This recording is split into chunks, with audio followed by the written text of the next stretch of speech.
Olá, essa aqui é a aula 5 sobre adição e substituição nucleofílica sílica. Ela é dividida em 3 partes, essa aqui é a parte 1. Nós usamos as transparências do livro do Kleiden, essa é da segunda edição. Aqui, dessas 3 partes que nós vamos falar, capítulos 6, 10, 11 e 23.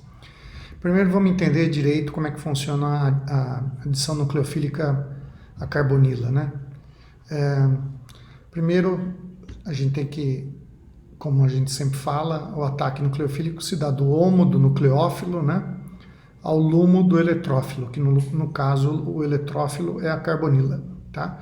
Então você vê aqui um diagrama dos orbitais moleculares do lumo da carbonila, onde você vê que aqui a maior probabilidade de acontecer a reação do orbital vazio está no carbono e não no oxigênio, tá?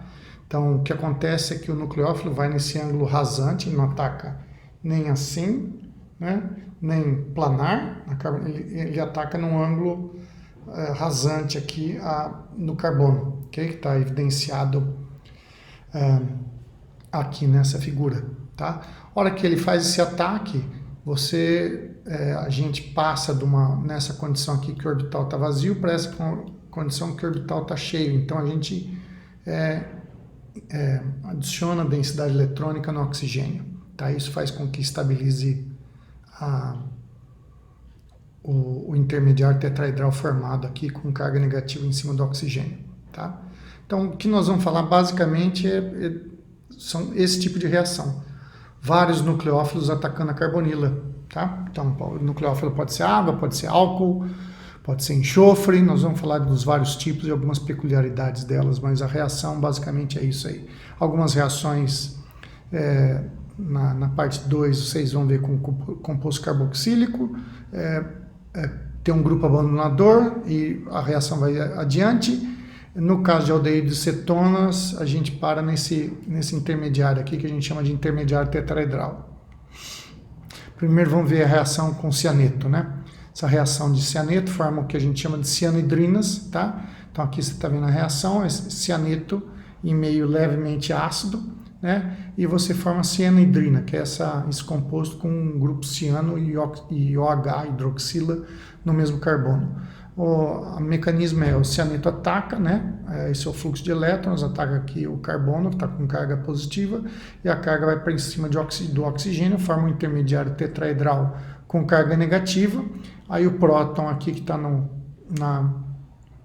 sistema protônio, você tem o produto da reação, né? Essa reação de formação de cianohidrinas é reversível, ou seja, se você tiver a cianohidrina, você tratar em condições básicas, né?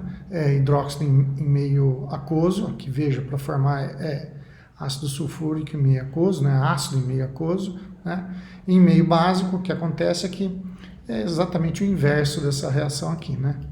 O que acontece é a gente tira o próton, né? Forma a cianohidrina desprotonada, e aí essa carga volta aqui, o cianeto sai e dá o produto, né? Então a reação é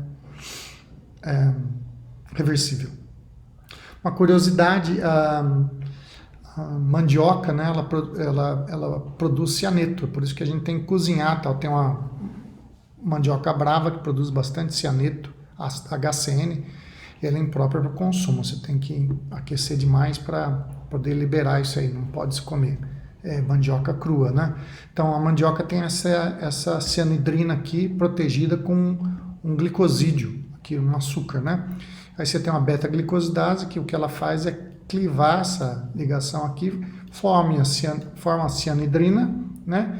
E aí essa cianidrina é hidrolisada por uma hidroxinitriliase, dando a acetona e HCN, tá? Curiosidade. Então, tem cianidrinas de origem natural.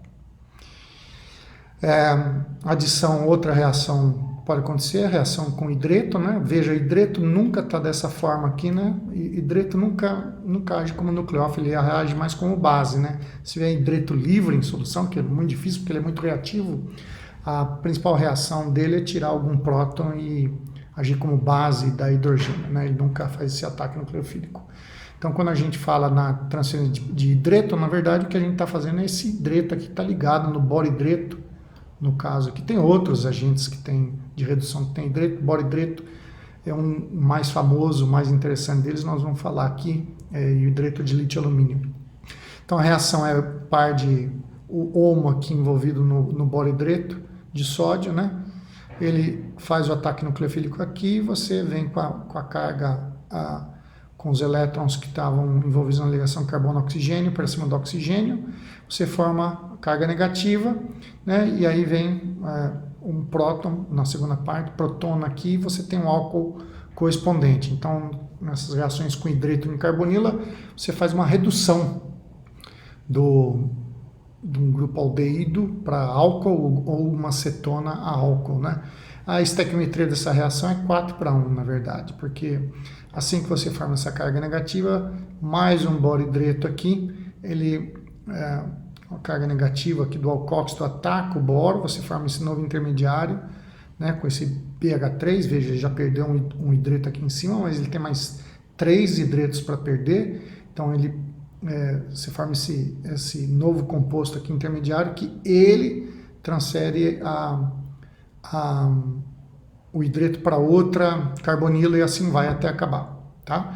Veja que a par de elétron não é em cima da carga negativa, mas em cima dessa ligação aqui, tá? Não em cima, nunca coloque a carga, a setinha saindo aqui dessa carga negativa, porque não é aqui, o HOMO está na ligação bório com hidrogênio, tá? Então é aqui desse jeito que a gente escreve direito.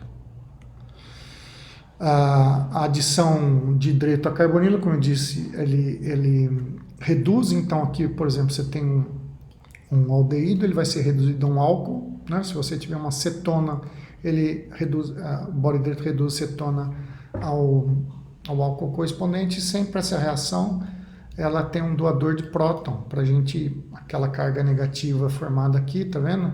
A gente tem que dar um próton para ela, e é por isso que tem um doador de próton. Então é interessante que você pode fazer a reação de boridreto na presença de água ou metanol como doador de próton. O que você não pode fazer na presença de boridreto de lítio e alumínio, esse outro reagente que é muito mais enérgico.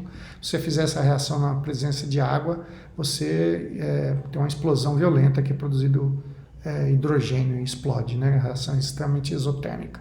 Na parte 3 a gente vai falar da diferença entre boridreto e hidreto de lítio e alumínio. Mas ambos são agentes de redução muito utilizados em química orgânica.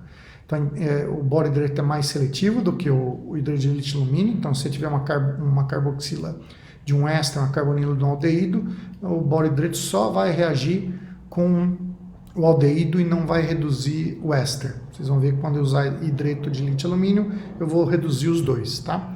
O boridreto também não reduz o grupo nitro, tá vendo que ele continua aqui, e ele não faz substituição nucleofílica, por exemplo. Você poderia pensar que o hidreto atacaria aqui, fazendo uma SN2, uma SN1, e dando o produto sem o bromo aqui, tirando o bromito, mas ele não faz uma reação de substituição, ele só reduz aqui a carbonila mesmo, tá? Boridreto. Outro nucleófilo que a gente pode pensar são organometálicos de lítio, tá? Você tem vários tipos aqui, metilítio, fenillítio, tá? A reação aqui, o HOMO é a ligação carbono metílico aqui com o lítio está positivado e o grupo alquílico aqui é um nucleófilo, né? Então essa ligação aqui é o orbital HOMO, sigma, né, ligante, ele faz o ataque nucleofílico aqui, a carga negativa vai para cima do oxigênio, na verdade o lítio fica aqui próximo, que estabiliza essa carga negativa, né, até a segunda parte da reação, onde você coloca água, e dá o produto. Veja que diferente da reação com boridreto, aqui você não faz a reação de organometálico de lítio na presença de água, são duas etapas. A primeira etapa é na presença de THF, tetrahidrofurano, que é um éter cíclico, e a segunda parte você faz workup, mata a reação, como a gente fala em química orgânica, formando o produto. Tá? O ângulo de ataque é esse aqui que vocês estão vendo aqui, e como eu disse, não dá para fazer a reação em água, porque você libera metano aqui, é extremamente exotérmico, pode explodir na sua cara se fizer isso, né? Um outro exemplo aqui, se você fizer a reação com, em vez de metil-lítio, fenil-lítio, você forma um álcool secundário, aqui no caso do aldeído, no caso de uma acetona, você vai formar um álcool terciário, tá? Um reagente bastante costumeiro e conhecido de química orgânica é o reagente de Grignard, né? Você faz um reagente de Grignard partindo de um haleto de alquila, reage com magnésio e meio anidro, e você forma aqui o brometo de alquil ou fenil ou aril magnésio, né? Então ele também reage em duas partes, você não pode colocar o reagente de Grignard perto de um bom doador de próton, porque ele também se decompõe, tá? Então a reação primeiro é com o brometo de alquil, fenil, aril magnésio, reagente de Grignard em meio anidro, e depois água, né? Muito parecido com a reação de organo metálico de lítio. De novo, é um ataque nucleofílico à carbonila. Interessante para falar sobre a reatividade de compostos carbonílicos é falar na formação de hidrato, né? Quando você tem uma acetona, um aldeído em água, você pode formar a forma hidratada dele, que parece um álcool isso aqui, mas isso não é um álcool, é um hidrato. Ele está escondendo um composto carbonílico. Sempre que você vir dois grupos OH, dois oxigênios ligados no mesmo carbono, isso na verdade é um hidrato, né? Uma forma de um hidrato, ou pode ser um acetal, como a gente vai ver já já. Hidrato com água, acetal quando reage um álcool. Então a reação aqui, a água, o nucleófilo, ele ataca aqui, várias etapas. Primeiro a água ataca, depois tira o próton, sai para o meio, você forma a espécie com carga negativa, aí vem a água e protona de novo e você forma hidrato, tá? Se você tiver um álcool, você vai formar um M-acetal ou um acetal, tá? Primeiro, não dá para formar um acetal direto, que a gente faz, que acontece primeiro forma o M-acetal e depois o acetal, tá? Como que é o mecanismo? Na verdade, um acetal agora, o nucleófilo é um álcool, como eu falei, não água. Se for água, forma um hidrato, tá? Se for um acetal, desculpe, se for um álcool, forma um M-acetal e depois um cetal. Então, um álcool ataca, o mesmo tipo de reação aqui com água, você forma um intermediário, que mesmo tipo aqui, desprotona, forma esse novo intermediário aqui com carga negativa, veja que é muito similar a esse aqui, a única diferença é ter um grupo R aqui, no caso do álcool, né? Aí, esse próton que foi perdido aqui anteriormente para o solvente, que é o álcool, retorna e você forma o M-acetal, tá? Dá para ver que essa reação aqui é uma reação de equilíbrio. A gente tem que tirar água para a reação acontecer, né? Como é que essa reação é interessante para explicar a formação? Hidrato é importante para falar da reatividade de aldeído e cetona. Veja, se a gente vir aqui as constantes de hidratação, de formação do hidrato, né, para diferentes compostos, acetona, acetaldeído e formaldeído, você vê que a constante de equilíbrio está cada vez mais deslocada na formação do produto, ou seja, do hidrato, né, conforme a gente vai de cetona para um aldeído, né? Aqui a gente tem dois grupos alquílicos, aqui a gente só tem um grupo alquílico, a gente tem nenhum grupo alquílico envolvido, né? Veja que se a gente, já eu comento esses dois aqui, tá? Então, primeiro, o que coordena essa reatividade, isso não vale só para água ou para qualquer nucleófilo que atacar a carbonila de uma acetona ou de aldeído, você tem dois fatores que explicam essa maior reatividade de aldeídos, né? Um é o fator eletrônico e outro é estéreo. Primeiro, o fator eletrônico. O fator eletrônico se deve ao efeito indutivo doador do grupo alquílico, tá?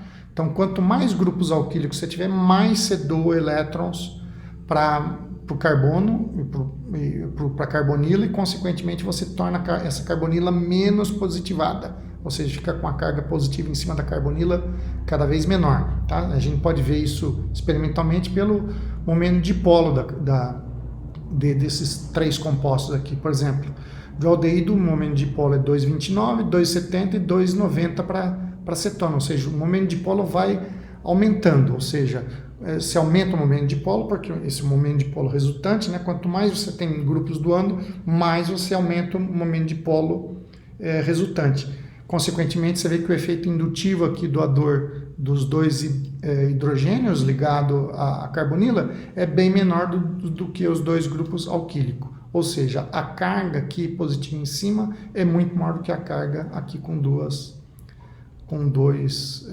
grupos alquílicos. Ou seja, aldeídos são sempre mais reativos do que as cetonas correspondentes, ok? O segundo fator é o fator estérico, e aqui é mais fácil até de se entender. Quando você tem um ataque nucleofílico da carbonila pelo nucleófilo, você passa de um carbono sp2 para um carbono sp3, ou seja, você passa de um ângulo de 120 graus entre os dois grupos R1 e R2 que estavam numa cetona, para um carbono sp3 tetraedral, onde esse ângulo entre os grupos R1 e R2 é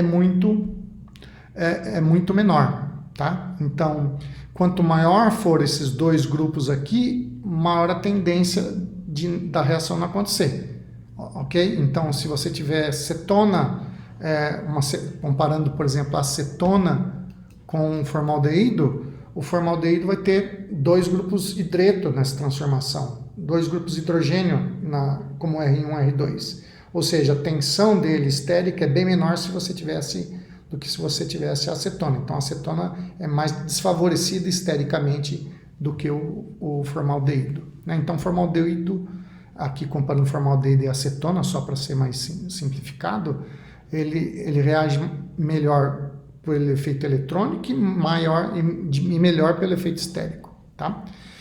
Aqui, só para terminar, a gente pode comparar aqui o cloral com acetaldeído. Você vê que o cloral é muito mais reativo, porque o que muda aqui é o efeito indutivo sacador dos 3 cloros, né? Então, apesar do grupo aqui ser metil e aqui ser com 3 cloros, esse aqui é muito mais reativo por efeito eletrônico indutivo sacador desse grupo aqui, tá?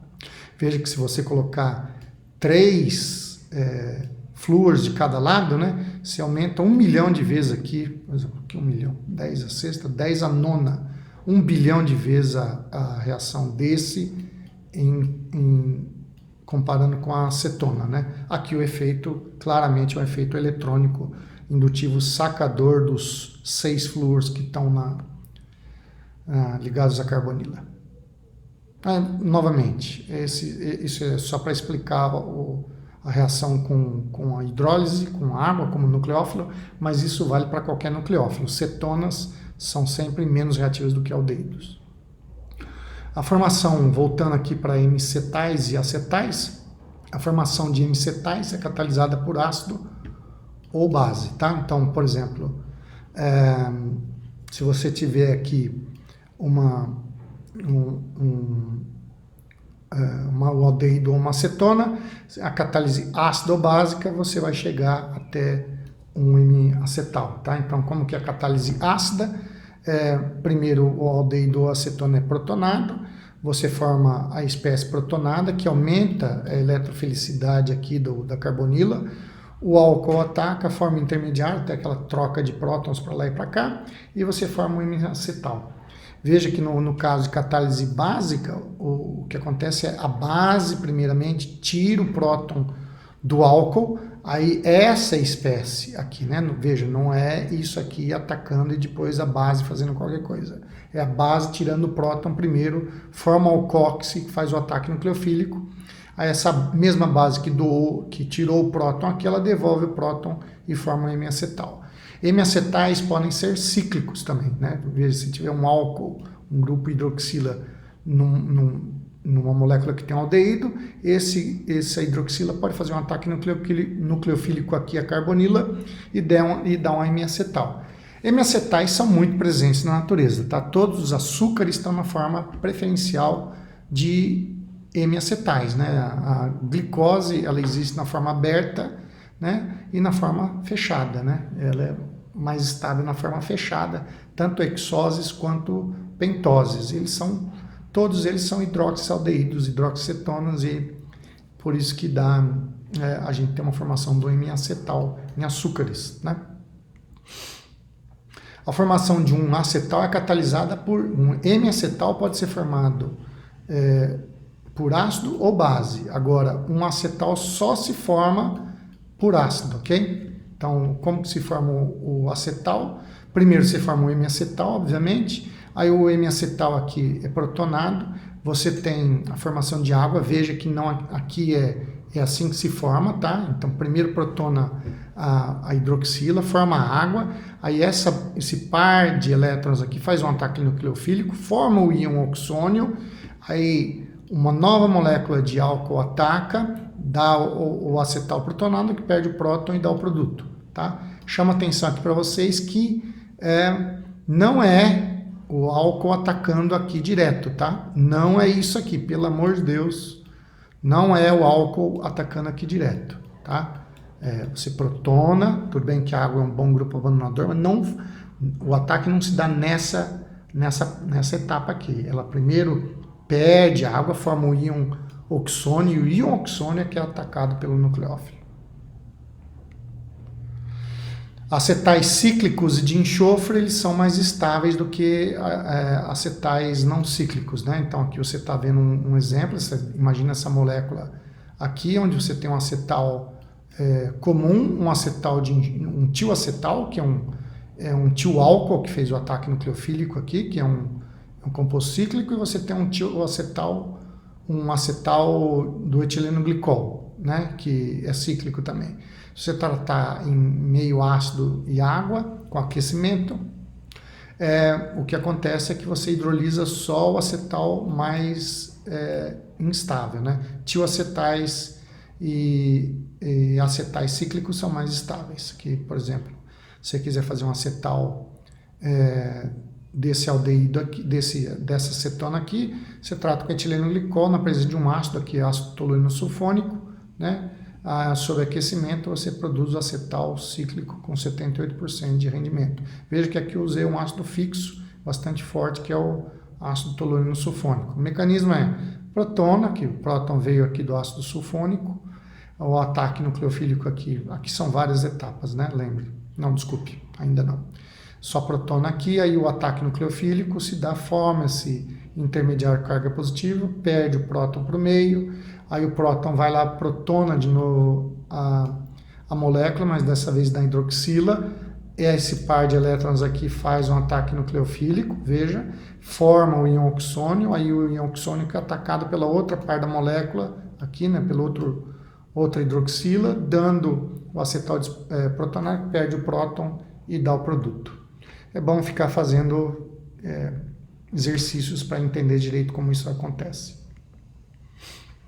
A reação de formação de acetais também é um equilíbrio, tá? Então, se a gente quiser formar um acetal, a gente tem que fazer em meio anidro. Tanto é que é usado, para fazer o acetal, você passa um ácido forte e sem água, como um ácido tolueno sulfônico, ou você pode passar um fluxo de HCl gás, tá? Na presença, obviamente, de um álcool. Então, aqui se forma um acetal com 60% de rendimento.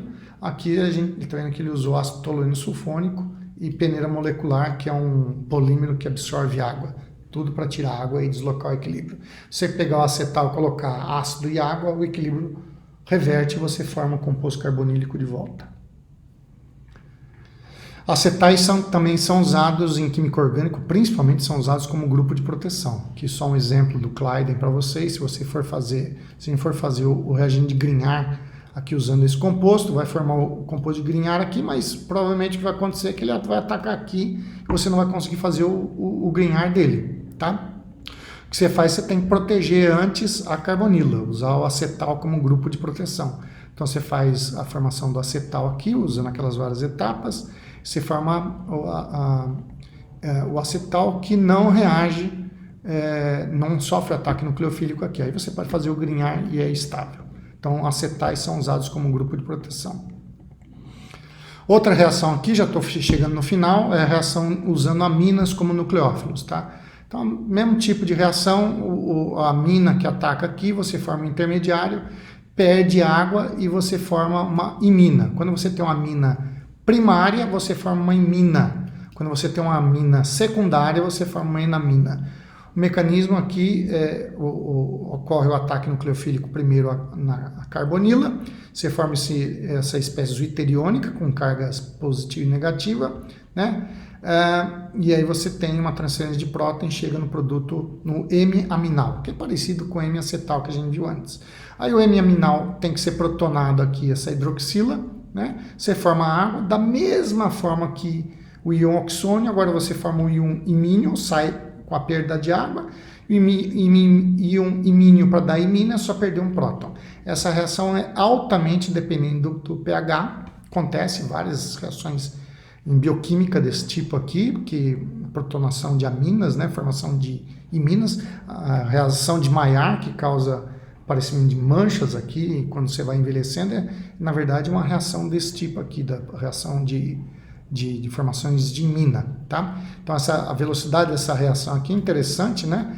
Ela depende do pH, né? E a velocidade aqui dessa reação, então em baixos pHs a reação não acontece, e em altos pHs a reação também não acontece, tá? Você tem uma faixa aqui onde a reação pH é ótimo, tá? Porque em pHs muito baixos, o que acontece é que você protona aqui a amina e ela acaba com o nucleófilo, tá? Então, muito baixo, a reação não acontece porque você tem um equilíbrio envolvido de protonação e desprotonação da amina, só a amina desprotegida, que é nucleófilo, ela ataca aqui e ela vai para frente, se ela estiver desprotonada. E aí veja que essa etapa aqui do M-aminal, ela precisa de um próton, né? Então, se você tiver muito básico, ok, você faz a primeira etapa, mas a segunda etapa não acontece porque você precisa de algum próton, né, para protonar aqui a hidroxila e liberar água. Então, é uma reação altamente dependente do pH. A formação de enamina acontece, como eu disse, com aminas secundárias, né? A reação está aqui, você faz um ataque, a gente vai ver já o mecanismo, mas ataque nucleofílico, transferência de próton, sai água e nesse caso aqui dá uma enamina, né, com bons rendimentos. Veja que aqui eu usei uma amina secundária, aquela amina que tem 2 grupos alquílicos ligados a ela. Então aqui é o ataque nucleofílico, você tem a espécie aqui isoteriônica, protona, forma essa hidroxiamina aqui. A gente protona de novo, forma a hidroxila protonada, que é a água, vem a dupla, forma o íon imínio aqui, né, que é protonado, mas no caso de aminas secundárias, o que acontece é que não tem jeito de perder próton, porque a carga positiva não vem de próton, vem do carbono quaternário que é formado. Então, isso aqui é um equilíbrio, na verdade, um equilíbrio parecido com o equilíbrio cetenólico, que a gente vai ver na próxima, na aula 6 que a gente der, né? Então, esse próton aqui é um próton ácido que ele pode se deslocar para cá. Então, é isso que acontece, você forma enamina, tá? A formação de acetais e de iminas é catalisado por ácido, como vocês já viram, e para a gente fazer a reação acontecer, a gente precisa tirar água usando aquele equipamento que eu falei para vocês lá na primeira aula, chamado Jim Stark, tá? Então eu não vou entrar em detalhes aqui, mas recapitulando, no caso de enamina, desculpe, da reação de carbonilos com aminas primárias, você forma o M-aminal como intermediário, depois o grupo imínio, e tem saída de água. Veja que nessa etapa aqui a gente tem saída de água. No caso de um